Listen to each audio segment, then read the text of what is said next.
세미나를 할 때마다 청년 대학생들이 늘 던지는 질문이 크게 네 가지가 있습니다. 그 네 가지가 뭐냐면 첫 번째는 이제 주님의 일이 무엇인가에 대한 질문이 있어요.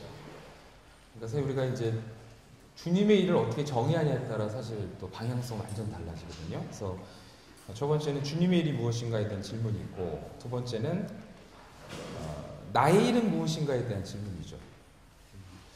생뚱맞지만 저는 저희 아내를 되게 사랑해요. 사랑해서 근데 저희 아내가 저한테 요거 퇴근할 때 맛있는 것 좀 사다 주세요라고 했을 때, 사랑하는 것과 별도로 맛있는 거를 찾아오는 것은 또 좀 어렵습니다. 거기는 묵상이 필요합니다. 그러니까 다시 말하면 추상적인 거에서 구체성으로 내려가는 것은 정말 실제적인 고민이 필요한 거지, 그냥 마트에 들어가서 맛있는 거 주세요라고 되는 건 아니더라고요. 그래서 주님의 일이 무엇인가가 약간 세계관적인 측면이라면, 나의 일이 무엇인가는 사실 되게 복잡합니다. 여기에 이제 넌클리찬들은 자기 일을 찾는 방식이 되게 단순해요. 첫 번째는 난 뭘 잘하지? 두 번째는 내가 잘하는 거랑 어울리는 직업이 뭐가 있지? 세 번째는 그걸 어떻게 선택해 가지? 대부분 진로 설교를 그런 방식으로 많이 해나가죠. 근데 크리스찬들은 여기에 이제 하나님의 뜻은 뭐지? 뭐 이렇게. 잘하는 걸 계속 한다고 또 이게 또 하나님 기뻐하시는 건가? 막 이게 막 복잡한 게 막 들어오기 시작하죠. 그래서 사실 이 부분이 참 어렵고 복잡하고, 거기다가 이제 제가 이제 다양한 또 교회와 선교단체를 이렇게 강의 다니다 보면 하나님의 그 음성에 대한 또 여러 가지 정의들이 좀 다르게 틀린 것 같아요. 그래서 또 주님, 구체적으로 나의 일을 어떻게 또 분별해 갈 건가에 대한 얘기가 참 힘든데, 이거를 우리가 이해할 수 있는 가장 중요한 키워드 중에 하나가 바로 관계라는 측면입니다.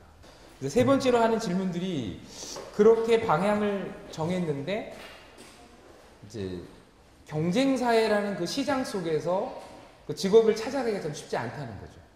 그래서 그런 질문이 많죠. 하나님이 분명히 나에게 공교육 속에 가서 교사로서 섬기도록 기회 주셨는데 자꾸 임용고시가 떨어져요, 뭐 이런 거. 계속 볼까요 말까요, 뭐 이런 거죠. 공무원이 내 사명과 같았는데 자꾸 떨어져요, 볼까요 말까요, 이런 질문이 참 많죠. 그러고 보면 조금 더 소명이라는 부분이 직업보다는, 특정적인 직업보다는 그 직업 안에 담겨있는 뭔가의 내용 쪽으로 접근을 해야 하지만 응용도 되지 않을까 이런 생각이 들고요. 세 번째, 이제 세미나 오는 분들이 많은 질문들이 결국은 이제 직장 안에 그렇게 들어갔는데, 사실 직장 안에서부터 이제 문제가 또 복잡해지기 시작합니다. 지금까지 다뤘던 이 세 가지 질문은 웃을 정도로 직장 안에서 또 이 질문이 또 포함되고, 열심히 자기는 돈을 버는데 우리 사장은 그 돈 갖고 엉뚱한 데 써요. 과연 내일이 주일인가요? 뭐 이런부터 시작해서, 그 다음에 이제 뭐 열정의 문제부터 시작해서, 그래서 이 주제를 갖고 저희들이 계속 세미나를 이렇게 해오면서 그거에 대한 답변을 그래도 충실히 했던 내용 중에 하나가 이제 소명에 답하다라는 책입니다. 그래서 이제 뭐 사랑의 교회 같은 경우도 벌써 저희들이 2008년도부터 매 학기 이제 100명씩 모아서 계속 세미나를 이렇게 진행하다가 수많은 질문들을 계속 이렇게 모으고 하다 보니까 크게 한 이 네 가지에서 그렇게 벗어나진 않더라. 좀 이렇게 보여주시죠. 여러분들 어떤 고민 속에 좀 오신 것 같습니까? 그 대체로 이제 질문하시는 추세들을 보니까 이건 좀 이제 시대를 많이 반영하는 것 같은데, 예전에는요 주님의 일이 무엇인가에 대한 그 세계관적인 질문들을 참 많이 하셨던 것 같아요. 최근에는 뭐그 질문 많이 안 하시는 것 같아요. 어떻게 하면 주님이 기뻐하시되 안정적인 직업을 얻을 수 있을까요? 그런 뭐 나도 원하지만 평생 안정적인 직업을 어떻게 원하며 또 해나갈 수 있을까요? 그러면서 또 나의 일은 무엇일까요? 뭐 이런 얘기들이 많이 나오는 것 같고요. 오늘 강의에서 과연 이게 다뤄질지 모르겠지만, 은사는 좋아하는 건가요? 잘하는 건가요? 뭐 이런 질문 많이 있고요. 좀 헷갈리죠? 은사는 좋아하는 건가요? 잘하는 건가요? 뭐 이런 거. 그 다음에 이제 좋아하는 걸 해야 되나요? 잘하는 걸 해야 되나요? 그 다음에 지금 좀 이직을 앞두고 있는데 이게 도대체 왜 내가 이직을 해야 되는지 모르겠어요. 근데 그런 경우는 오히려 휴가 갔다 오면 또 이직의 마음이 사라지는 경우도 있고, 하여튼 우리가 참 복잡합니다. 다 복잡한 게 얽히고 설키고 막 있어서, 그래서 이게 다 얽혀 있는데, 자, 우리 한번 오늘 강의는 우리가 충분히 일에 대한 얘기를 분명히 할 겁니다.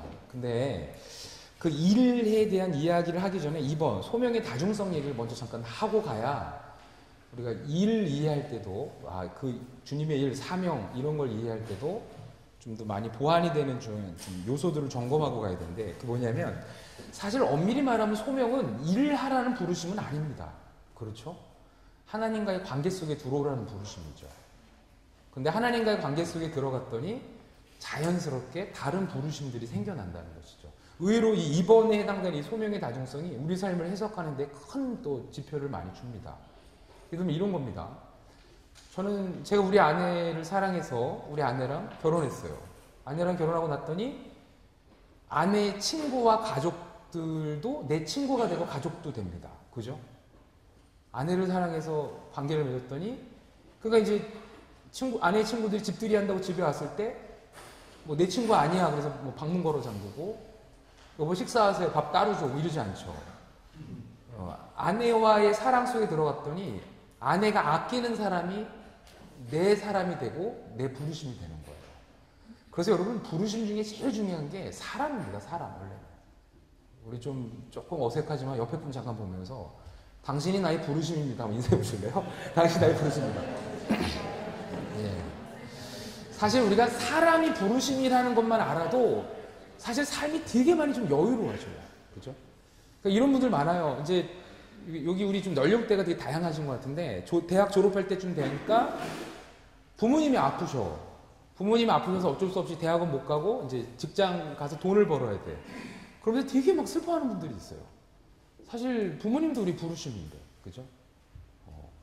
그 사실 우리가 부모님 섬기고 또 그거에 맞춰서 또 우리 인생을 간다고 우리 인생이 막 망가지는 거 아닌데, 자꾸 우리는 이제 이따 얘기하겠지만 주님의 일을 그랬을 때 그걸 너무 거대한 것만 추구하다 보니까, 예, 죄송해요. 깜짝 놀랐어요.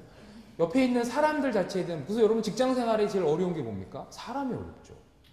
사람을 사실은 부르심으로 이해하면 사실 꽤 많이 좀 다른 게 좀 열리는데, 내가 주님의 일 좀 하려고 그러는데 얘 때문에 자꾸 방해가 돼요. 이런 상담들이 꽤 많이 있습니다.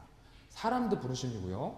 두 번째는, 저는 이제 결혼하기 전에 설거지를 많이 했던 사람이에요. 설거지를. 근데 만약에 설거지는 여성이 해야 돼, 아내가 해야 돼 라고 좀 왜곡된 사고를 갖고 있는 남자라도, 아내를 사랑하다 보면 아내가 친정 갔다가 집에 늦게 들어올 때 설거지통에 설거지가 쌓여 있으면 왠지 내가 해야 될 것 같아요. 그죠? 사랑하니까. 아내가 늦게 와서 저거 설거지할 생각하니까 너무 힘들 것 같아. 여기서 중요한 것은 설거지 자체가 우리를 부르지는 않습니다. 그죠? 대부분 많은 사람들이 일 자체가 매력적이어서 한다고 자꾸 생각을 해요. 일은 늘 어려워요. 먹고 사는 건 늘 어렵고요. 근데 아내를 사랑하다 보니까 설거지가 왠지 내 일처럼 다가오죠. 하나님을 사랑하다 보니까 저거는 하나님의 일이야, 내 일이 아니야 라고 여겼던 일이 왠지 내 일로 다가오는 순간이 있어요. 그죠? 그래서 사실은 우리가 그런 측면에서 사명과 일이 시작되는 경우가 많습니다. 중요한 건 일 자체가 매력적이고 조건적으로 완벽하기 때문에 하는 게 아니라, 오히려 하나님을 사랑하다 보니 저 일이 왠지 내 일 같아, 이렇게 가는 경우도 있어요. 또 그러면 해결될 문제가 꽤 많아요. 그죠? 하나님 사랑해서 저 일이 내 일 같은데 저 일이 너무 조건적으로 또 뭐가 복잡하다 보니까 그 죄다가 사실은 시간 가는 경우도 많고요. 또 한 가지는, 이 마음은 사실은 영성인데, 의외로 영성학자들의 책들을 보면 소명 얘기가 참 많이 나옵니다. 그 영성학자들이 늘 하는 말들은, 소명은 좀 이거 따라해 주실래요? 어린아이 같은 마음으로 지금 이 순간의 부르심. 네. 영성학자들은 소명을 지금도 하나님 우리를 부르신다는 거예요. 어떻게? 우리 마음을 하나님께 향하라는. 그래서 사실 우리 마음은 방향성이 있죠. 그래서 어려운 프로젝트 앞두면 되게 마음이 가난해지고 함께 해주세요 이렇게 하다가 일이 정리가 되면 이제 하나님 쉬세요 이렇게 좀 놔두시고 하나님도 쉬고, 좀 하나님을 느슨해지는 우리 마음의 방향성이 있다는 거예요. 저도 이제 처음에 소명이 무엇인지에 대해서 책을 찾다 보니까 되게 혼란스러웠던 게, 소명이란 말들이 이게 다 합쳐져서 막 쓰여져요, 사실은 일반적으로. 근데 거기서 우리가 똑 집어내서 이제 소명을 너무 일로만 얘기하다 보면 오히려 일 자체가 이해가 안 되는 경우도 있다. 그래서 일단 소명의 다중성을 하나님과의 관계 속으로 들어갔더니 다양한 부르심이 생겨나더라, 이렇게 좀 전제하고요.